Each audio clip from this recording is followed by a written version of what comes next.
Aller assez loin, hein. Ils avaient tellement peur du mauvais esprit ou du diable. Les gens, regardez comme c'est quand même assez joli, celle-là elle va rentrer direct à la maison par contre. On le sait, quand elles font des voiles comme ça un peu loin, on sait qu'elles partent en balade. C'est pas grave, elles aiment bien les jours, elles n'ont pas trop envie de travailler. Donc, les gens voyaient une espèce de forme blanche qui s'envolait dans le ciel. Ils pensaient donc qu'il y avait un esprit dans leur maison. Alors, c'est très rigolo comme histoire, sauf qu'ils capturaient ces chouettes, ils les tuaient, ils les clouaient aux portes des maisons. Ça s'est fait pendant des siècles et des siècles, hein, jusqu'il n'y a pas longtemps. Jusqu'à une vingtaine ou une trentaine d'années, on trouvait des fermes et des granges avec des rapaces nocturnes cloués sur les portes. C'était fait pour éloigner le mauvais œil. Donc c'est quelque chose qui a coûté assez cher aux rapaces nocturnes pendant très très longtemps. Alors regarde, qu'est-ce qui arrive? Alors là c'est pas un aigle, c'est un Milan, je vous en parlerai tout à l'heure. Il est un peu en avance, normalement il arrive à 14h40, donc il a 10 minutes d'avance, c'est pas grave. Il est en avance. Parce qu'il a peut-être un peu plus fin que d'habitude. Je vous en parlerai tout à l'heure, hein, d'autres Milan. Donc cette chouette effraie est un rapace entièrement nocturne. Comment est-ce qu'on peut le savoir? Il suffit de regarder la couleur des yeux. En fait, quand chez les rapaces nocturnes, les yeux sont noirs, ça veut dire qu'ils chassent dans le noir. Cette chouette effraie a les yeux tout à fait noirs, elle chasse donc entièrement dans le noir. Elle va utiliser pour chasser son ouïe. Elle entend extrêmement bien, c'est des oiseaux qui entendent vraiment très très bien. Elle peut entendre le bruit d'une petite souris qui marche dans l'herbe à 30 mètres environ, sans aucun problème. C'est des oiseaux qui ont une ouïe très très fine, ils ont autour du visage un disque facial, c'est-à-dire ce dessin que vous voyez en forme de cœur. Ce disque facial est une espèce d'antenne, une antenne inversée, qui leur permet de capter les sons. Et grâce à des petites plumes qu'ils ont sur le visage, qu'on appelle des barbules, c'est les terminaisons qui est au bout des plumes, et bien grâce à ces barbules, ils arrivent à rediriger les sons vers leurs oreilles. Il faut savoir que les rapaces nocturnes n'ont pas les oreilles symétriques. Nous, on a les oreilles symétriques, c'est-à-dire au même niveau d'un côté que de l'autre. Eux, ils ont les oreilles asymétriques. Il y a une oreille qui est un peu plus haute que l'autre. Et grâce à cela, ces oiseaux vont entendre en 3D ou en relief. Ils seront capables de localiser des proies avec beaucoup de précision. Alors, autre caractéristique des rapaces nocturnes, la tête qui peut tourner à 180 degrés. Et puis le plumage très très doux et très soyeux. C'est un plumage qui ne fait absolument pas de bruit. Et les scientifiques qui les ont étudiés, ils ont mis toutes sortes de micros très très sensibles et fait survoler ces micros par plusieurs types d'oiseaux.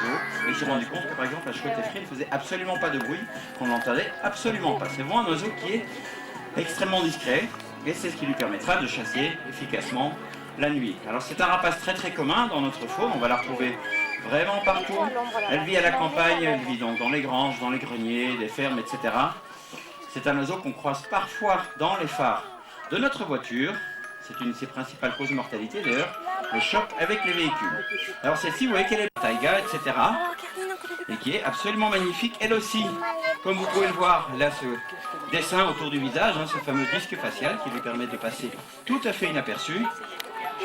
Et surtout d'entendre extrêmement bien. Une autre particularité, même si elle a abîmé ses plumes, c'est très longue queue. Qu'est-ce que ça veut dire chez un rapace, une longue queue? Ça veut dire qu'il a un gouvernail pour pouvoir tourner très très facilement. Hein, c'est un oiseau qui est très agile, qui va donc chercher... Les enfants ne le touchent pas, c'est tout ce qu'on vous demande, hein. On ne la caresse pas. Donc cette longue queue, ce gouvernail leur permettra de tourner très très vite pour pouvoir capturer les proies. Elles vont capturer ces chouettes de l'Oural, des lemmings. Les lemmings, c'est des petits rongeurs qui sont extrêmement agiles. Viens ma belle, allez viens. Oui. Alors elle est très très bien camouflée, elle va vivre dans la taïga, en Sibérie, etc. Et je vous ai parlé de la couleur des yeux tout à l'heure, hein. Elle a des yeux noirs, donc en théorie elle devrait chasser dans le noir, sauf qu'elle, c'est l'exception qui confirme la règle. Elle a des habitudes de chasse aussi bien diurnes que nocturnes. Elle va chasser de jour et de nuit, pourquoi? Parce qu'il y a des périodes de l'année où le soleil ne se couche pas, et d'autres périodes de l'année où le soleil est toujours couché, hein, comme le dit près du cercle polaire, et donc elle chassera aussi bien de jour que de nuit. C'est une chouette relativement grande. Alors, on pourrait penser qu'elle est très lourde, hein, elle pèse que 800 grammes, hein, mais ces oiseaux, c'est souvent que plumes. Pourquoi? Ça leur permet de les protéger du froid, surtout celle-là qui vit dans le Grand Nord et qui a besoin de tenir le coup avec des températures extrêmement basses. Et où? Allez, viens. Madame, allez, viens. On regarde tout à l'heure. Qu'est-ce que tu veux? Alors elle est un peu plus lente à réagir, là en plus elle était crispée sur le gland, donc il faut d'abord qu'elle vérifie dans ses pattes qu'il n'y a rien. Pourquoi se crispent-ils? Ils ont une espèce de bug dans leur cerveau, hein, un problème de disque dur, et quand ils sont crispés, ils ont l'impression de tenir une proie. Donc avant de démarrer, vous verrez ça d'ici quelques instants, elle vérifiera d'abord dans ses pattes s'il lui reste de la nourriture. Et ça c'est typique aussi de ces grands-ducs, donc ces animaux qui se bloquent assez facilement. Les yeux chez les hiboux sont très grands. Alors chez le grand-duc particulièrement, il faut savoir qu'un œil de grand-duc ça fait la taille d'une balle de ping-pong environ. C'est comme si nous on avait à la place des yeux des petits pamplemousses, hein, proportionnellement à notre crâne. C'est une vision excellente, c'est un oiseau qui peut lire un journal à 50 mètres sans aucun problème. Et c'est aussi un oiseau qui a des yeux clairs. Qu'est-ce que ça veut dire? Un œil clair, ça veut dire qu'il a des habitudes de chasse crépusculaires, qui va donc chasser le matin, hein, 1 heure avant l'aube ou 1 heure après le coucher du soleil, ou alors la nuit, quand il y a de la lumière de lune. Là, on arrive à un moment de lune, et donc les grands-ducs seront actifs la nuit.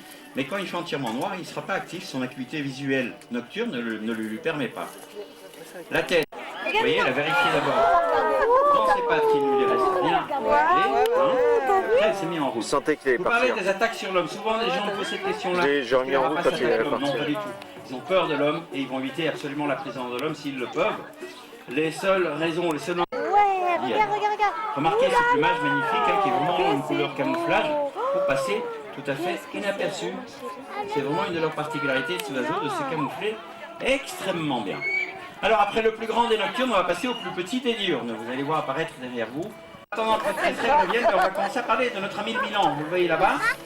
Alors lui, c'est un rapace qu'on va voir très souvent dans des zones d'étang, de lacs, de rivières. Ici dans la région par exemple, à ne pas confondre avec un autre que vous allez voir tout à l'heure, qui est la buse. Alors celle-ci, elle vit en liberté, elle était un peu en retard. Mais normalement, elle arrive vers 14h40.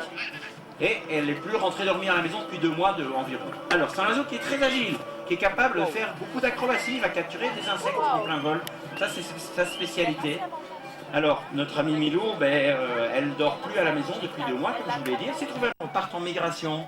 Ils vont en Afrique. Alors on s'est demandé est-ce qu'elle va partir en migration avec le reste des Milans. On ne sait pas. Donc, on s'est dit on va l'équiper d'une valise. De campagne, tiens, voilà, on va parler du petit copain.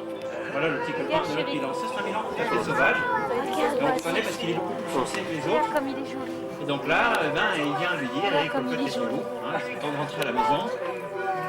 Alors celui-là, on aimerait bien lui faire comprendre qu'on leur donne des récompenses, mais on n'y arrive pas pour l'instant. Une queue relativement longue, une longue queue, ça veut dire que c'est des oiseaux assez agiles. Allez, Anska. Alors Anska, elle est probablement un peu haute au point de vue de son poids de voile. Ils ont un poids de travail qui est assez précis. Non, il vient juste dire bonjour. Le Milan, il est assez sympathique avec les autres rapaces. Il a attendu un peu longtemps par rapport à sa récompense. Un pigargue à tête blanche ou un aigle pêcheur américain peut exercer une pression de 250 kg par centimètre carré. Alors pour essayer de comprendre ce que cela veut dire, vous connaissez le pitbull. Le pitbull est un chien très puissant au point de vue de la mâchoire. Un pitbull a une capacité de pression dans sa mâchoire d'environ 90 kg. Un loup a une capacité de pression dans sa mâchoire de 150 kg. Et bien celle-là, elle en a 250 dans les pattes. Ça veut dire qu'elle peut faire énormément de dégâts. Si elle vous attrape, elle peut littéralement vous broyer le bras, vous le casser sans aucun souci. C'est évidemment l'emblème des États-Unis, l'oiseau qu'on va retrouver sur l'écusson de l'Amérique du Nord.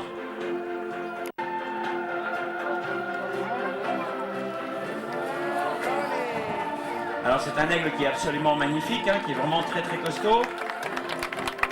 On va regarder son langage corporel. Vous voyez qu'elle a les ailes ouvertes autour de sa nourriture. Elle couvre sa nourriture. Dans son langage à elle, elle est en train de dire, je vais traduire librement, mais elle est en train de me dire, Coco, t'approches pas de ma bouffe ou je te rentre dans le lard. C'est exactement ce qu'elle est en train de dire. Alors c'est des oiseaux qui sont assez incisifs, qui ont donc leur personnalité, leur caractère, et c'est toujours cela survivre avec très peu d'oxygène. Nous à cette altitude-là, on ne tiendra absolument pas le coup. Ils vont également tenir le coup avec beaucoup de froid. Ils peuvent tenir le coup avec moins 50, moins 60 degrés sans aucun souci. Alors normalement c'est les oiseaux qui vont voler moins haut, ils vont voler à 2, 3, 4 000 mètres d'altitude. Une fois que le groupe est arrivé en hauteur, il va se séparer. On va supposer qu'il y a un groupe des centaines de vautours. Il va y avoir un oiseau tous les 500 mètres environ. Ils vont garder avec cette chouette, il faudra attendre juste au pied d'escalier ici, et on s'occupera de vous d'ici quelques minutes. Voilà, bonnes vacances, profitez du soleil, du beau temps, profitez de la vie, elle est magnifique, elle mérite d'être croquée à pleines dents. A très bientôt, et au revoir, merci.